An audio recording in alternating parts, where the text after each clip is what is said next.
Syria में राष्ट्रपति बशर अल असद का शासन खत्म हो गया है। सीरिया में सरकार का तख्ता पलट हो गया।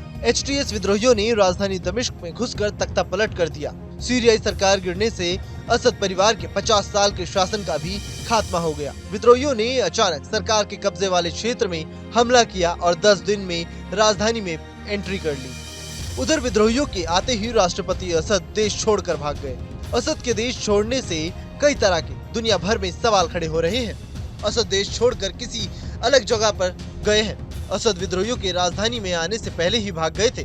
Senior observatory for human rights की रामी अब्दुर्रहमान ने समाचार एजेंसी एसोसिएट्स प्रेस को बता दिया कि असद ने दमिश्क से उड़ान भरी, लेकिन कुछ ही देर के बाद असद के विमान का कुछ पता नहीं चला क्योंकि उनका विमान रडार से बाहर चला गया था।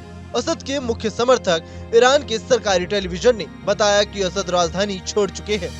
हालांकि सीरियाई सरकार की ओर से तत्काल कोई बयान नहीं आया है। हालांकि असद ने देश छोड़ा है या नहीं, इसको लेकर समाचार एजेंसियों ने अभी पुष्टि नहीं की है।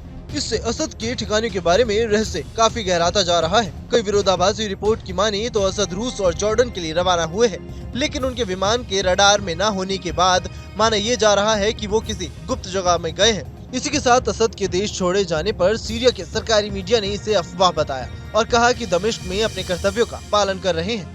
सीरिया के प्रधानमंत्री मोहम्मद गाजी अली जलाली ने रविवार को जानकारी दी कि उन्हें नहीं पता कि असद या रक्षा मंत्री कहां पर है। बता दें कि असद को अपने सहयोगियों से इस बारे में कोई मदद नहीं मिली। उधर रूस अपने दुश्मन यूक्रेन से युद्ध में व्यस्त है तो लेबनान का हिजबुल्लाह भी इजराइल से जंग लड़कर कमजोर हो चुका है, जिससे एक समय में असद की सेना को मजबूत करने के लिए हजारों लड़ाके भेजे थे। सिर्फ इतना ही नहीं, ईरान जो हिजबुल्लाह का साथ देने और इजराइल के खिलाफ खड़ा है, ईरान भी सीरिया की कोई मदद नहीं कर पाया। लोगों ने असद विरोधी नारे भी लगाए और कार के हॉर्न बजाए। कुछ इलाकों में जश्न मनाने के लिए गोलियां भी चलाई गई।